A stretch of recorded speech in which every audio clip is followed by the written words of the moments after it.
Fala pessoal, beleza? Tudo bem com vocês? Aqui é o Alexandre mais uma vez no próximo Bloco Podcast.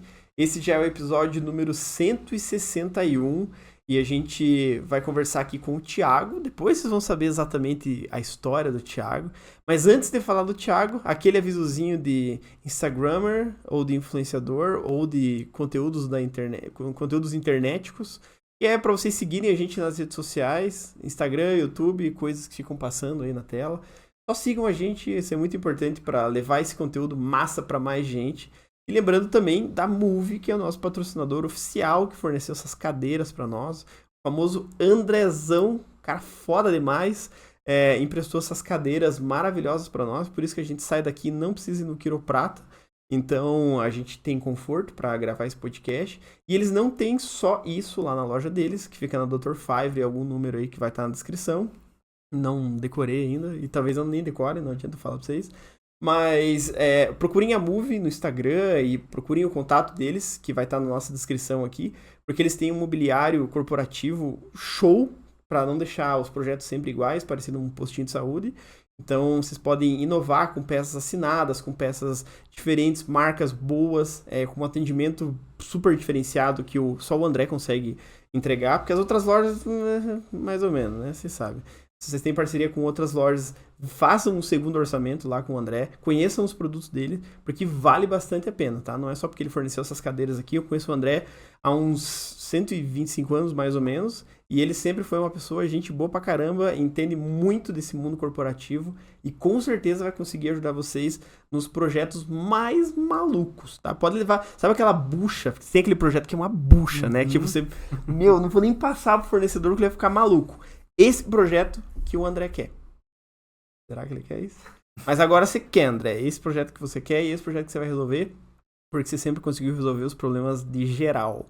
Agora, acabou. Acabou a Move, né? Não esqueçam de seguir eles. E não esqueçam de seguir o Thiago também, que vai ficar passando aqui, ó. corbu.arc.br, Thiago Campetti. Os dois, pode ser? Os dois. Os dois, podem seguir os dois. E se quiser se apresentar, então, é um prazer te receber aqui para bater um papo contigo. Por mais que essa semana, o único dia, faz 2 meses que não chove, logo hoje caiu o planeta Terra. Então, obrigado por ter tirado um tempo aí para vir bater um papo com a gente. Que isso, Ale. Obrigado primeiro pelo convite, Teodano. Muito prazer. Feliz de estar aqui com vocês. Já gostei muito do clima, quero ser seu amigo, porque se eu falar assim dos teus amigos sempre, quero fazer parte disso. Show. E sobre a chuva, eu gosto de chuva, falar bem a verdade. Eu sou um curitibano que gosta de frio e chuva. Então acabou. Um dia bom de sair de casa. Obrigado, pessoal. Esse é o podcast. Pô, gostar de chuva aí não dá, né? Não, espero que chuva é necessário, né? Tem horas e horas, né? Horas Mas eu horas. gosto quando dá uma esfriadinha, assim, show. Sair com um casaco é bom. É bom, é verdade. Mas e quem que é o Thiago, cara? Vamos lá. Eu sou arquiteto formado desde 2013 e eu sempre tive interesses na arquitetura e tudo que rodeia ela, né? Que vai além dessa alçada. Tanto que eu estava comentando com vocês, eu estudei 1 ano de cinema logo depois de formar e por coincidência não, uma vez eu fui num museu de cinema, numa viagem e na entrada do prédio ele tinha uma frase que era, né, arquitetura e cinema nada mais são do que luz, espaço e movimento. E eu sempre achei muito legal essa conexão da arquitetura para além do que é construído, né?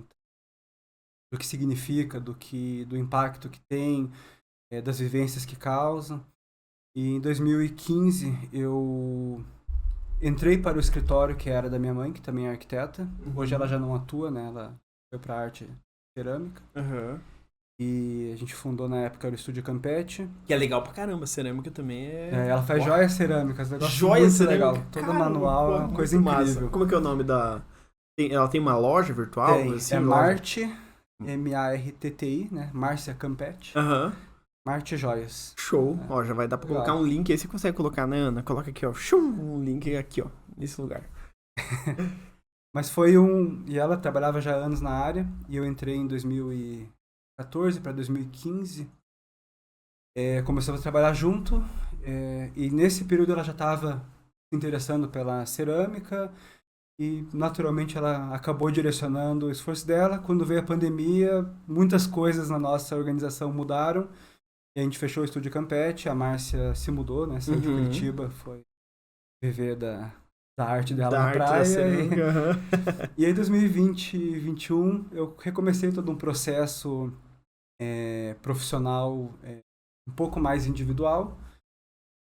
Entrei num programa de incubadora de startups, porque naquela época eu já tinha uma experiência já grande, né, de estágio, de algumas áreas de atuação na arquitetura, e eu queria buscar e criar alguma ferramenta que ajudasse o desenvolvimento de obras mais eficientes, né? Que, como arquiteto era onde eu sentia a maior dor, assim, fazer projeto era muito legal, mas entregar a obra desse projeto era sempre um passo mais difícil. E aí dentro dessa incubadora, a ideia não era ser um escritório de arquitetura, era criar ferramentas para arquitetos, mas também a parte de criação foi pegando, e aí a Corbu, que era para ser algo de ferramenta, foi se tornando cada vez mais um escritório, e aí eu formatei e formalizei a Corbu Arquitetos como um escritório, né, de projetos e tal. De projeto e gestão de obra, principalmente na parte de reforma. E a partir disso fomos estruturando a equipe, né?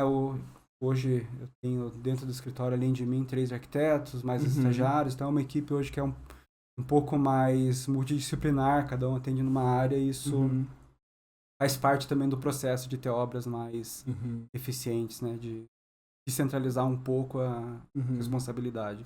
Mas a arte, assim, tipo, o teatro, o cinema, ele ainda tá permeando aí. É uma área que me interessa. Não, hoje eu não trabalho mais, eu não tenho nenhum investimento profissional nessa área. Foi uma experiência incrível, né? Eu tive a chance de escrever, produzir e dirigir um filme com alguns colegas, passou em festivais no Paraná. Legal. Uma experiência muito legal, mas acho que passado, assim, aquele ano, eu terminei a faculdade, fui estudar cinema, falei, não, agora eu tô pronto para voltar para arquitetura. E aí, desde então, eu tenho focado em arquitetura mesmo. E você comentou que você fazia a ideia lá, você entrou numa incubadora para desenvolver ferramentas para arquitetos. Isso. Que tipo de ferramenta você pensava em desenvolver, assim? Tipo, na parte de gestão ou... Na parte de gestão, principalmente na comunicação. Isso é uma coisa que eu trago até hoje. Eu acho que... eu até falo no escritório, né, com a equipe, que uma obra ela tem que ser redundante na comunicação. Não tem por que não falar 3, 4 vezes a mesma coisa. E eu acho que é o problema mais fácil de resolver numa obra, a comunicação, e é o que mais, a falha que mais gera problemas, né? E, claro, vai acontecer problemas de projeto, problema de surpresa, mas a comunicação é sempre o que traz o maior problema. E aí pode ser na etapa, a obra está acontecendo, aconteceu algo e ninguém falou nada, e pode ser até na hora de planejar uma obra, o que faltou ser falado antes de fechar um orçamento, sabe? Então a Corbu naquela época focava nessa comunicação, né? Tentei gerar uma plataforma de orçamentação de todos os tipos de serviço. Cheguei a fazer alguns testes, mas senti que a parte de criação, assim, é onde me realizava mais no dia a dia. E até porque ferramentas assim, elas são bem, se for pensar, bem complexas, bem personalizadas para cada tipo de experiência. É um negócio bem complexo, né? Porque isso que você comentou de comunicação é fundamental. Às vezes você tem que... Não, fala 7 vezes lá. Que tem que ter aquele buraco, tem que ser desse tamanho, tá tudo certo. E daí o cara vai lá e faz errado. Então é difícil, né? Porque são pessoas ali no meio, você precisa saber como passar esse tipo de informação, deixar todo mundo avisado, deixar um pré-aviso ali, tipo, antes de fazer isso, não esquece disso e tal. E isso virando uma ferramenta facilita muito. Muito. E tinha uma questão que eu pensava muito, que era... não é que eu pensava, eu pesquisei nessa época, porque acho que esse processo da incubação, embora não tenha finalizado a Corbu como uma ferramenta, foi um aprendizado incrível, tanto para a arquitetura também. E o potencial, né, o dinheiro que é movimentado em obra de pequeno porte, de reforma, ele é tão grande quanto o dinheiro da construção de empreendimentos. Né? Então, a reforma, desde um puxadinho em casa, a uma reforma de personalização, a reforma do apartamento novo, ele está num escopo de obra que é mais ou menos do mesmo tamanho, tem dificuldades muito similares, né? E poderia ser resolvido com esse processo de comunicação mais claro. e é um dinheiro que, né, para todo mundo interessa reter e Com não certeza. desperdiçar com esse tipo de problema. Então tinha um potencial assim de encaixar um escopo, né, de um ponto até o outro, dava para cobrir nesse guarda-chuva de solução. Claro que um empreendimento, uma construção maior, uma construtora que trabalha em grande escala não usaria nenhum tipo dessas ferramentas, porque elas eram muito para esse 1 a 1, né? Sim. O arquiteto em obra, ou até o próprio proprietário cuidando da equipe, com dinheiro, com mais de obra, era mais nesse que caminho. grandes edificações demandam grandes planejamentos, Exato. as pessoas dedicadas exclusivamente só nisso, né? E aí eu não teria expertise nem de querer apontar dedos nessa área, né? Realmente Entendi. Nessa área mais pessoal mesmo. E hoje a criação é o foco, basicamente. Tipo, do escritório, pelo menos, você migrou para a criação, acompanhamento de projetos, gerenciamento de obras e tal. A criação, desde que você se formou, ela sempre teve presente no teu escopo de arquiteto, assim? Eu vou dizer assim que de 2 anos para cá é onde eu parei mais de atuar na parte de criação.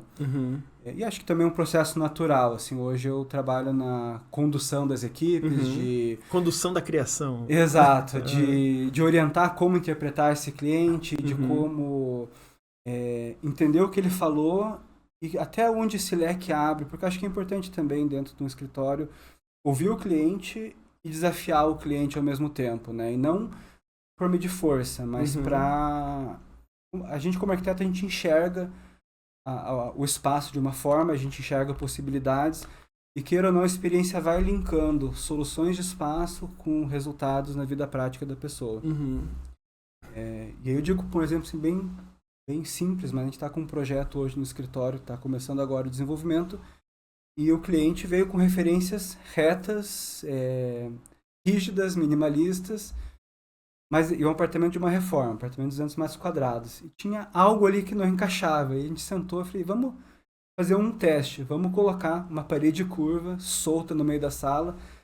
Vamos contra o que era o briefing inicial, não para forçar a barra, mas para explorar um caminho, porque de repente essa pessoa não viu, né? Assim, e pode ser que a gente entregue e volte um passo atrás, mas pelo menos a gente sabe que seguiu no melhor caminho. É uma tentativa para o cliente, né? Até para...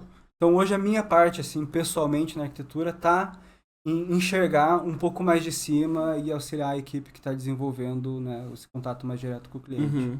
Entendi. Não, isso é legal, né? Porque, tipo, às vezes o cliente, beleza, pode ser que seja a primeira reforma dele, mas ele acaba, putz, preciso reformar um espaço. Ele vai no Google. O que dá pra fazer? Ou ele pensa na casa dos amigos, mas ele tem uma churrasqueira lá que é legal. Mas o quarto dele, é bem espaçoso e tal, legal. Ele começa a criar um conceito na cabeça dele, mas ainda assim é limitado, né? Porque ele vai ter 10% da experiência ou da vivência que um arquiteto teve. Com N clientes, N obras visitadas, N espaços, estudo e tal. Então, você consegue sugerir uma coisa que talvez ele não consiga nem pensar, né? E vale a tentativa, né? Às vezes para deixar um projeto mais conceitual ou até com a cara do cliente, vale a tentativa, né?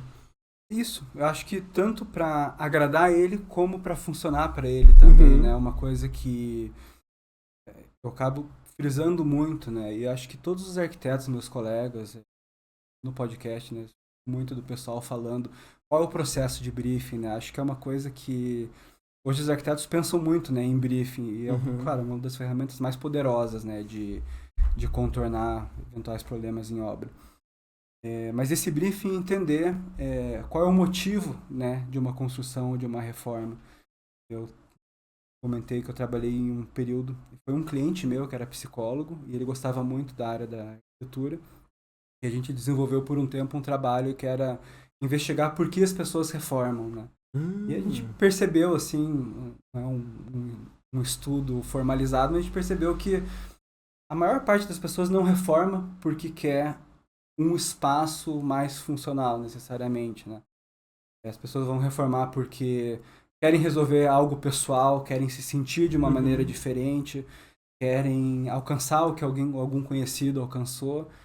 E não existe nenhum julgamento sobre isso, né? Não tem um motivo certo ou errado para reformar. Todos os motivos são justos, mas quando a gente entende qual que é o motivo que está levando esse caminho, a gente consegue acertar e trazer resultado, né? Não, isso é legal, porque se a gente pensar assim, eu moro num apartamento de 2 quartos. tive filhos e vou ter que precisar de mais um quarto. Vou mudar de apartamento. Você pega um apartamento usado, você vai ter que reformar por questões funcionais, né? Pô, não, eu vou ter que me mudar, não tem cozinha, vou ter que fazer uma cozinha, eu preciso fazer 3 quartos, ele tem 2 só, mas tem uma parede pra fechar lá. É diferente de você estar na tua casa e talvez você sentir que falta sei lá, alguma coisa pra te completar, né? Um vazio ali, uma... Exato. Não sei, ou tipo, não, eu mudei meu estilo, eu quero ser uma pessoa mais, sei lá, alegre, ou uma pessoa mais, não sei, viva, e eu preciso mudar um espaço. Faz todo sentido, né? Eu acho que faz, porque você pode reformar para otimizar uma mudança que você quer, ou para que o espaço se adeque a uma mudança que você já passou, né? É muito comum, tanto que a gente tem uma margem, assim, as pessoas costumam refazer uma reforma a cada 5 anos, mais ou menos, porque realmente é o período onde uma pessoa muda quem ela era, né? A cada 5 anos você teve transformações significativas, todo mundo vai ter. E eu acho que a reforma, ela tem esse caminho de expressar quem você é e te auxiliar a alcançar alguns objetivos, né? Às vezes vai muito mais do que o espaço por necessidade, né? Pô, mas legal isso, é legal de pensar. Porque, tipo, às vezes você entra numa casa, num apartamento de uma pessoa que você vai reformar. E ela quer uma reforma que o estilo é completamente diferente do que ela já estava acostumada. Sei lá, às vezes é uma mudança, uma virada de chave na vida dela, uma reforma. Pô, mas é bem interessante esse estudo. Esse cliente em específico, ele estava mudando por isso? Tava fazendo uma reforma por isso? Pra tampar algum buraco? Se ele estiver ouvindo, eu só tô entrando na tua vida pessoal, mas... porque às vezes a gente sente que precisa, né? É uma pergunta legal. Esse cliente não fui eu que fiz o briefing com ele. Então, o meu contato com ele tá um pouquinho mais distante.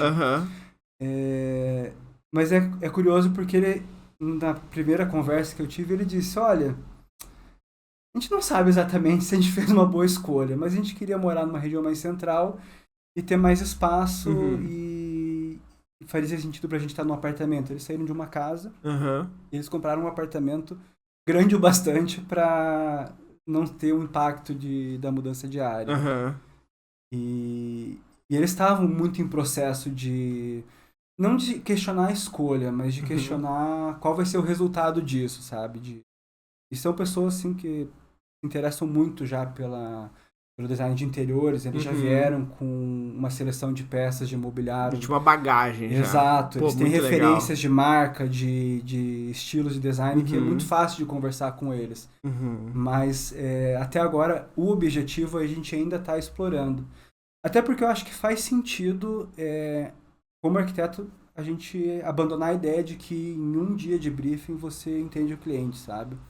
Não importa quantas páginas tem o seu briefing, quantas horas leva essa reunião. Essa construção é no dia a dia. A cada reunião, a cada conversa, a cada feedback, a gente entende um pouco mais, né, o cliente. Não é nem por maldade, mas elas não vão te falar tudo o que elas pensam, porque às vezes nem elas ainda organizaram o que elas pensam. Então, acho que cabe usar o briefing a seu favor e saber a hora de flexibilizar ele e de ver ele com outro olhar, né? E o briefing depende muito do momento do cliente, né? Porque todo mundo é muito dinâmico, né? Tipo, pô, às vezes cedo você tá puto porque tem um negócio pra fazer, o de tarde você tá mais tranquilo, daí você fica feliz, lá tem uma descargona de dopamina. Isso. E daí, tipo, vai depender da situação, pode ser que você queira coisas bem diferentes, né? Você sabe, isso que você falou é muito legal. Eu tenho quase uma brincadeira com os clientes, mas é muito sério. E quando eu vou explicar o processo, antes de fechar o contrato, eu explico pra ele, vai ter um momento que o escritório vai te entregar um projeto. Você vai achar ele lindo, provavelmente. E você vai até querer falar, tá aprovado, segue. Mas eu vou te pedir pelo menos uma semana. E você vai olhar para esse projeto 3 vezes por dia. Você vai ver quando você acorda, quando você tá feliz, quando você tá irritado, tá cansado, quando as coisas deram certo, quando deu errado. E só depois disso você vai me dizer se ele funciona ou não. Porque senão a gente vai começar a fazer um projeto porque você estava feliz hoje. E daqui 2 meses o projeto está indo para a obra e você percebeu que não faz sentido. Então isso que você falou, né, dessa relação da dopamina mesmo, ela muda completamente a percepção E isso com a gente, né? Porque você vai comer uma parada, dependendo do teu humor, você não quer comer aquilo. Ou você quer comer aquilo. E o projeto é um negócio bem maior, mais caro, normalmente, e que vai perpetuar por um bom tempo. Então você tem que tomar uma decisão muito assertiva. Difícil, claro, às vezes o cliente que ele vai ter o projeto, nossa, era literalmente exatamente o que eu precisava. Talvez ele mudasse uma coisinha ou outra, claro, dependendo da hora já não dá mais pra mudar, mas pela nossa vida ser muito dinâmica, muito cheia de emoções aí, é importante tomar um tempo, dar uma respirada. Sim. Não, calma. Como é que eu vou usar isso? Eu recebo bastante gente em casa, não recebo? Pô, porque uma churrasqueira eu nem gosto de carne. Eu nem gosto de gente, né? Tipo, não precisa ter 4 cadeiras. 2 pra mim tá bom. É bom pensar nisso porque bonito por bonito, que nem você falou, provavelmente vai ficar bonito. Ele vai gostar, só que às vezes não é o bonito que é o que o cliente precisa, né? Ele precisa da funcionalidade do uso dele no dia a dia, né? E vocês focam em projetos, você falou, residenciais é o core. Exato. De vocês. Isso. Eu achei massa aquele negócio que você falou de comerciais com cara de residenciais. Isso, é a casa da empresa. Isso, né? O que é isso pra você?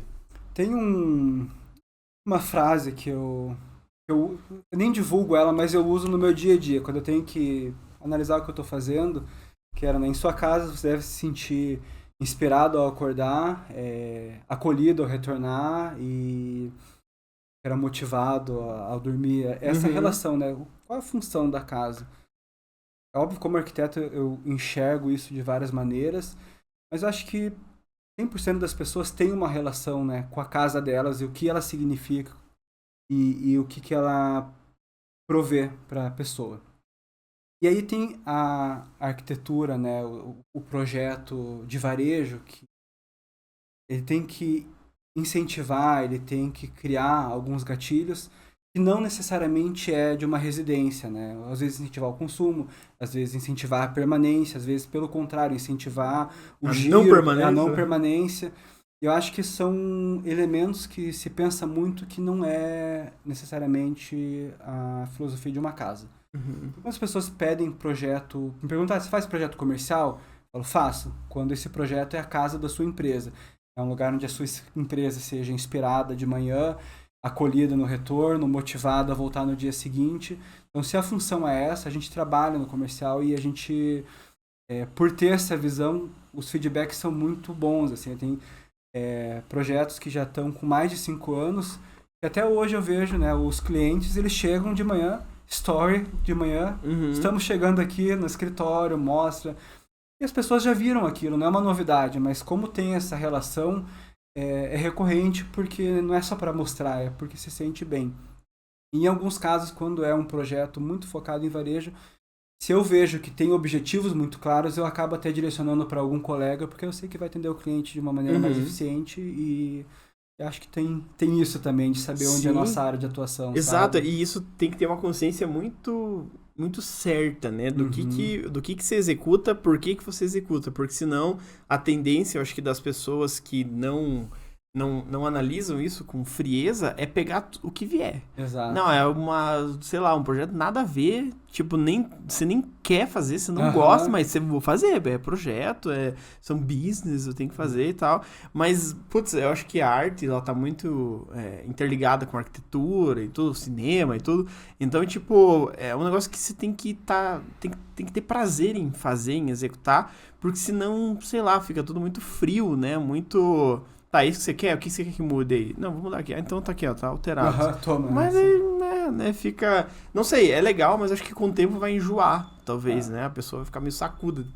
Eu acho que várias experiências, às vezes, né? Então tem um momento que vale a pena experimentar. Eu já fiz projeto de loja também. Mas aí a experiência mostra, realmente, eu consigo desenvolver algo que faz muito sentido aqui, e no outro eu fico até inseguro, eu faço o melhor que eu posso. E gosto do resultado, às vezes o cliente gosta, mas fica aquela pergunta, né? Poderia ter sido feito de outra forma? Então, vale a experiência, até porque a gente, tô há 10 anos formado, ainda tem muita coisa para descobrir, né? Sobre mim mesmo, na arquitetura. Mas algumas coisas eu já descobri, então eu sou muito apaixonado pelo conceito de casa, pelo conceito de habitar, por que tipos de detalhes criam essas sensações que são mais importantes em si do que o mobiliário específico. Não, esse conceito é interessante, eu acho, porque os clientes normalmente vão chegar até você, vão entender o conceito que o escritório traz ali para desenvolvimento de projeto, e isso vai facilitar o dia a dia do processo do projeto, né? De briefing, a concepção, a análise, a execução da obra. Quando eles estão dentro desse, podemos dizer assim, dos valores dentro do projeto, as coisas fluem de uma forma um pouco mais natural, né? Tipo, resolução de problemas, definições, isso flui de uma forma mais parecida tanto do escritório quanto do cliente, né? Isso. E é difícil isso acontecer, né? Porque às vezes o cliente, ele é aquele cliente que só quer o projeto. Não, faz aí, eu preciso de um negócio bonito aí, faz. Sim. Esse tipo de coisa às vezes não cabe para todo escritório, né? Tem que ser a pessoa que é mais desapegada. Não desapegada, né? Puta, eu acabei de xingar metade do escritório. Mas às vezes é a pessoa que, tipo, vai fazer o projeto que tanto faz, né? Uma estratégia dela. Se é uma loja, se é um canil, se é, sei lá, uma clínica, ela vai pegar e vai fazer. Mas quando tá todo mundo inteirado ali, tipo, conceitualmente, os valores e tudo, o conceito, acho que flui mais fácil, né? E eu acho que você falou uma palavra que eu acho que é a palavra-chave, que é o alinhamento dos valores, né? É uma coisa que a gente frisa muito no contato com os nossos clientes e até internamente. A Corbu, ela não obriga, não direciona uma linguagem estética. Pelo contrário, eu acho que uma das coisas que a gente fala é a tua linguagem. O que tem que estar alinhado são os valores, como a gente enxerga esse processo de construção e de objetivo. Então, trabalhamos com um projeto bem minimalista e com um projeto maximalista, com pegada neoclássica, com coisas que no dia a dia nenhum dos arquitetos lá faria para si. Mas se você consegue se comunicar e entender a relação com o cliente, os objetivos, não importa muito qual que é a preferência estética, sabe? É mais o procedimento. Então, acho que você comentou, faz muito sentido. O procedimento, ele acaba sendo mais importante do que o resultado em si. Porque o resultado, ele é consequência desse procedimento. E você acha que gostar, tipo, você comentou um negócio interessante, tipo, nenhuma das pessoas faria pra si? Porque às vezes, por exemplo, o neoclássico... Tipo, você pegar uma vibe mais moderna, aí a galera já não tá mais dentro do neoclássico. Mas tem o cliente que curte pra caramba e talvez é isso que ele vai querer pro resto da vida. Quando o arquiteto que tá concebendo o projeto ou tocando o projeto, ele se identifica com o estilo, você acha que flui mais fácil? Ou nada a ver? Eu acho que tem uma certa facilidade porque é natural que ele vai ter um repertório mais alinhado com aquilo. Então, se eu por prazer, vou consumir um estilo, porque eu gosto de ver, eu gosto de pensar, e de repente vem um projeto completamente alinhado, o meu repertório automático está muito certo nisso.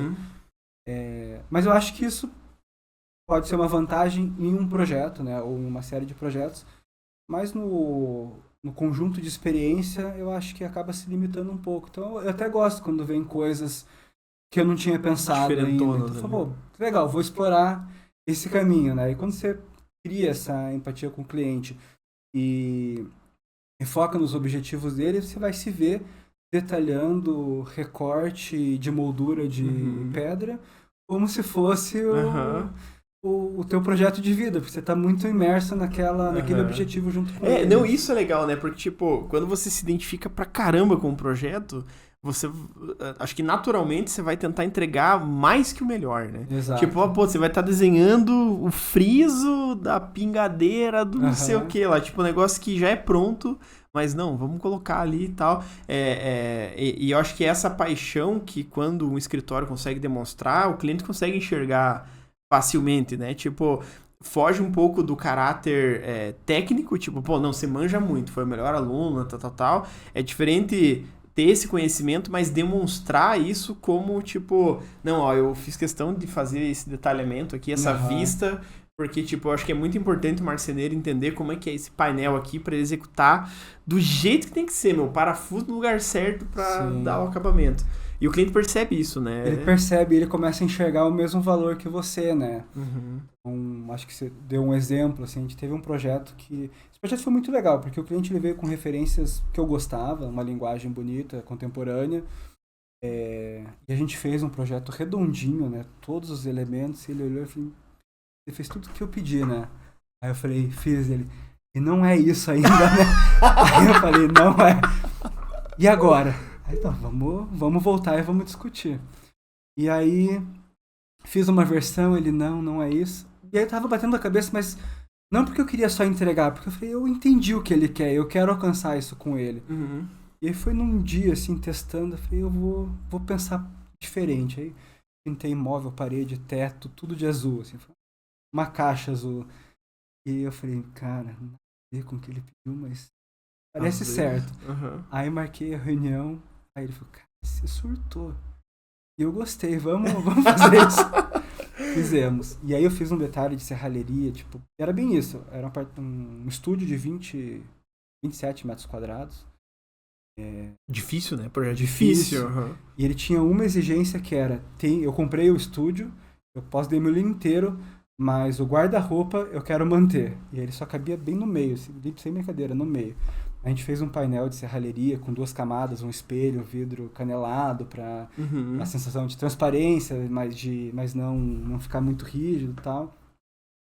E foi isso. O projeto foi rápido, mas detalhar esse painel num estúdio de 27 metros quadrados, com 2 portas de correr, 2 camadas de vidro, que englobava um guarda-roupa, que do outro lado tinha uma televisão suspensa. Aquilo tomou, 30% do meu executivo. E ele vinha falar comigo e falava, a gente vai resolver assim, assim. Quando esse painel chegou, ele também estava entendendo o valor, que aquilo era o elemento central do projeto dele. Todo o resto servia e funcionava a partir daquele ponto. Então ele também se envolveu num nível técnico, numa solução que normalmente o cliente não enxerga, né? Não, e isso é fundamental, né? Porque ainda mais quando você tem uma coisa fora do padrão, tipo isso daí, tem que ser um negócio muito bem detalhado, para o cliente se sentir seguro, para a execução ser muito bem feita pelo parceiro que for executar qualquer lá, e que tenha um resultado final melhor que o esperado, né? Porque no papel, enquanto não está sendo executado, não, beleza, vai dar boa. Mas, tipo, tem que dar boa depois de pronto, funcional para muito tempo, né? Não pode falhar na primeira semana ali e tal.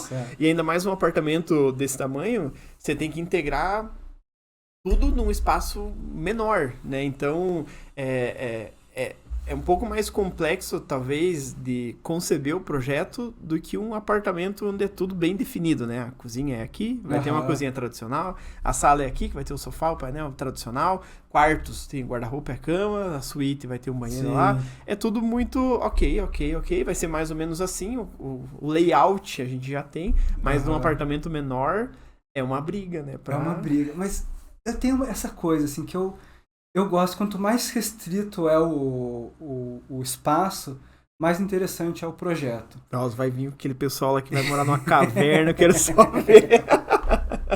Qualquer coisa depois eu peço pra tirar do ar. Deixa a Ana, já prepara essa parte aí que essa vai cortar.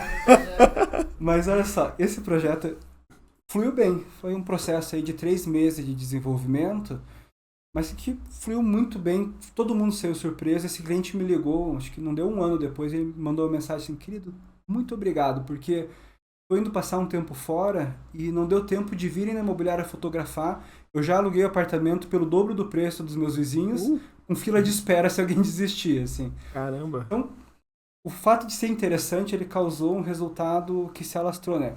Funcionou para o cliente, funcionou para ele alugar, funcionou para a imobiliária que estava cuidando. E eu já tive projetos em chácara, por exemplo, que eu até brincava, assim, nossa, parece que esse projeto é área e orçamento infinito.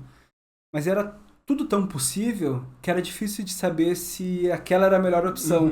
E foi um ano patinando, revendo, e no final até esse projeto não foi para frente por outros motivos, mas você via assim, você podia fazer qualquer coisa. E como tudo era uma possibilidade, nada era a possibilidade certa, sabe? Então, tipo aquela redação de escola, quando você volta da 4ª série lá, escreva sobre a vida. Exato. Pô, é muito amplo. Você pode falar da formiguinha, você pode falar de um processo construtivo, sei o quê. Quanto mais possibilidades, mais complexo é, né? Por isso que talvez o briefing seja mais complexo ainda. Sim, e eu acho que até, talvez tenha sido um pouco de falha minha como arquiteto, eu deveria ter alinhado com o cliente os valores dele antes de partir para o projeto, né? Então foi um aprendizado. Aprendizado, exatamente. Exato. Porque isso são coisas que, tipo, você passa uma vez e daí dificilmente você vai executar o errado de novo. Né? Você vai pegando mais experiência. Então, tipo, não, a partir de agora isso aqui não vai acontecer de novo, a gente tem que alinhar dessa forma para conduzir o projeto Desse jeito. E tudo vira aprendizado, né? Por isso que você vai ter 10 anos de carreira, daí vai para 20 anos, daí 30 anos vai ter um detalhe ali que tipo, putz, ó, se eu tivesse feito isso com 5 anos, talvez eu não sofresse no projeto do Joãozinho lá e tal. Mas não adianta, eu acho que esse é o processo do aprendizado. E é legal quando o cliente entende isso também, né? Que tipo, falhas vão acontecer, a gente vai contornar, consertar e vida que segue. O projeto vai ser entregue, vai ficar bonito e... Até esse projeto que eu falei, a gente tentou replicar bem pontual essa solução, né? Um painel, 2 camadas de vidro, um espelho e outro canelado. Mas era num móvel. E a gente chamou o marceneiro para ele fazer tal. Ele, cara, não vai dar certo, vai ficar muito pesado tal. E foi uma semana onde ele mandou mensagem, mas por que vocês não colam uma película reflexiva atrás do vidro? E aí tava eu, o colega do escritório, porra, óbvio, sabe? Era só isso. E a gente fez um painel super difícil no outro. É um aprendizado, né? Aprendizado. E esse é um dos desafios também, né? A gente comenta em quase todo o podcast, mas é um desafio que é muito grande de pegar, sei lá, 10 anos atrás, o que existia de tecnologia para qualquer coisa, para pedra, era outra. Hoje já está muito mais moderno, já existem 1000 possibilidades, talvez mais baratas, mais ecológicas, mais funcionais, mais leves, mais tudo. Então, você tem que estar meio que ligado nisso, até para não passar, sei lá, vergonha pro cliente. Às vezes o cliente sabe de tudo e você, puta, meu Deus, não lembro mais de nada. O que tem aí de novo? Me mostra aí. E essa é uma evolução maluca, né? Porque tudo eu acho que tende a inovar, desde imobiliário, detalhes mínimos ali, né? De projeto e tal. Tipo, surgiu o BIM nesse meio tempo. Você tem que ir se adaptando ali para conseguir atender os projetos talvez cada vez mais rápidos e mais detalhados, né? Ou mais bem definidos, né? Isso é um desafio que vai, para sempre. Para sempre. E acho que essa troca sempre vai ter alguém que vai saber algum detalhe que você como arquiteto não sabe.